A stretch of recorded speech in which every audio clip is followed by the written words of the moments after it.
Hello students, कैसे हैं आप। लवली सर की तरफ से आपको प्यारी सी गुड मॉर्निंग। तो स्टूडेंट, आज का जो टॉपिक है वो बहुत ही इंपॉर्टेंट है, क्योंकि 99% स्टूडेंट्स जो हैं हर बार गलती कर रहे हैं। लास्ट वीडियो में भी मैंने बताया था कि आपको अगर कॉम्पिटिटिव एग्जाम निकालना है, चाहे वो किसी भी गवर्नमेंट सर्विस के लिए हो, तो उसमें ये जो 2 या 3 सम्स जो हैं वो रीजनिंग के या अलजेब्रा के आएंगे।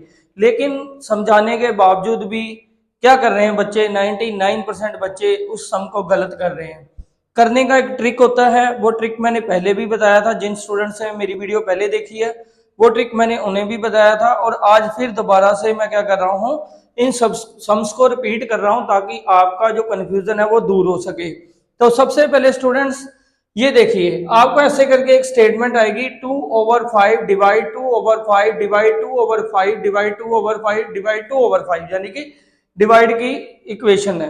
तो डिवाइड के सम को क्या कर रहे हैं बच्चे, सीधा ही कट कर रहे हैं, सीधा कट कर रहे हैं। चलो जी, हो गया सर सम वन आंसर। और ऑप्शन में जो एग्जामिनर है ना, वो भी बड़ा शैतान होता है। वो ऑप्शन में भी आपके माइंड को पढ़ के ही देता है। उसको पता है कि बच्चे क्या करेंगे, डिवाइड के चक्कर में सबको कट करके एक लेके आएंगे। तो ऑप्शन में उसने 1 भी दे दिया होता है, तो आप खुश हो जाते हो, हमने सम सोल्व कर लिया। आज की जो वीडियो है ये बनाने का मकसद ये था, क्योंकि जो बच्चे अभी मेरे पास ऑफलाइन कॉम्पिटिटिव एग्जाम्स की तैयारी कर रहे हैं, उनके जब मैं टेस्ट ले रहा हूं तो वो 100% में से 90% बच्चे गलती कर रहे हैं।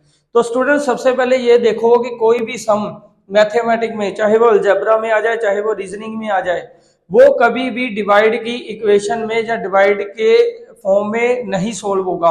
आपको क्या करना है, डिवाइड को मल्टीप्लाई में बदलना है। मैं पहले भी बता चुका हूं, डिवाइड को मल्टीप्लाई में बदलना है।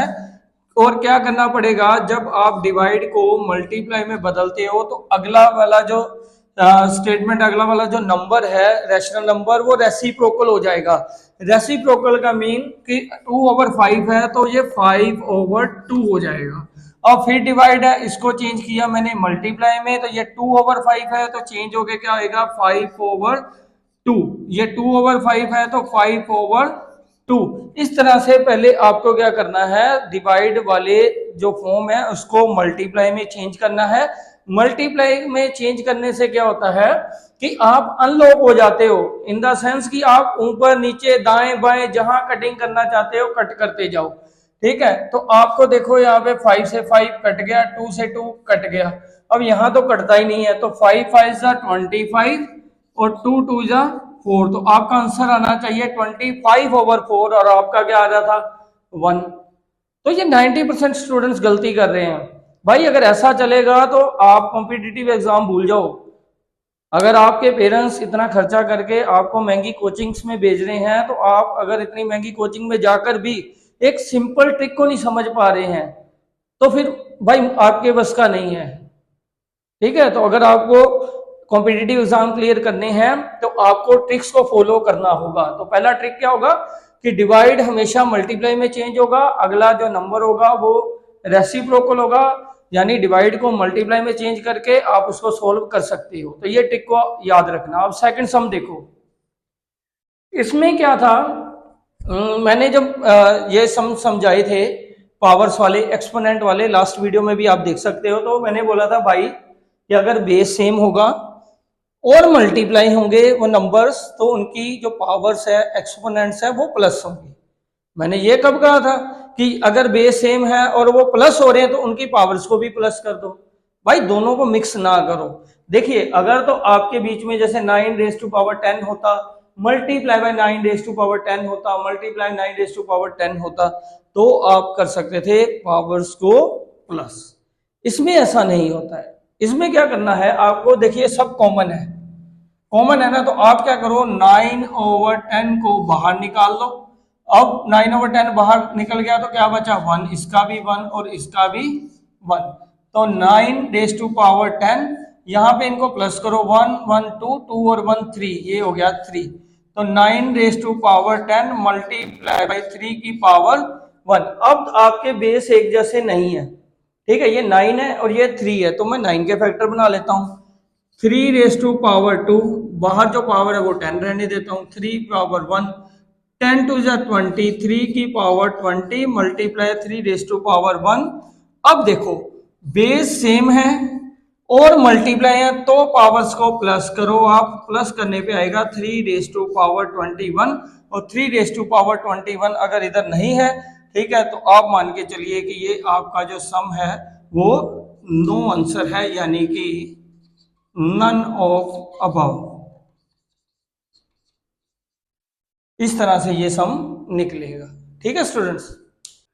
अब स्टूडेंट्स थर्ड वाला सम देखो आप, इसमें आपको वैल्यू दी है रेशो में और फाइंड भी करनी है रेशो में, लेकिन उसका स्केयर करना है। जैसे इसमें बताया गया है X Y ratio Y Z ratio Z X, उसकी वैल्यू है 3:4:5।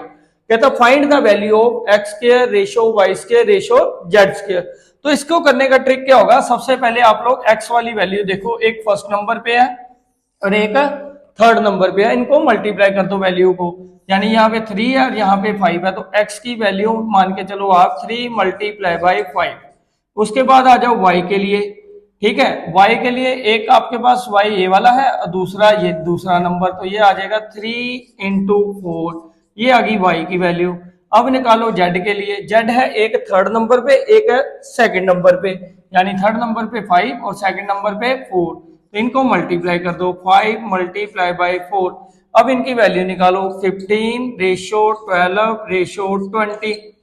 ठीक है, मल्टीप्लाई करके निकाल लिया ना, आपको x y और z की वैल्यू आ चुकी है, लेकिन वो पूछ रहा है स्क्वायर में, तो स्क्वायर कर देते हैं, 15 का स्क्वायर कर देते हैं, इधर 12 का स्क्वायर कर देते हैं, इधर 20 का स्क्वायर कर देते हैं। यहाँ पे आ जाएगा 400, यहाँ पे आ जाएगा 144, यहाँ पे आ जाएगा 225।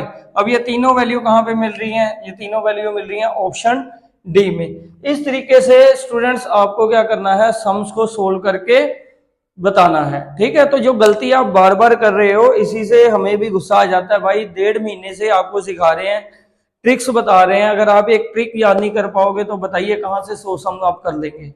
ठीक है, तो चलिए फिर आज इसको प्रैक्टिस करना, ट्रिक्स को दिमाग में रखना, फिर मिलेंगे नई वीडियो के साथ, नए कंटेंट के साथ, नई ट्रिक्स के साथ।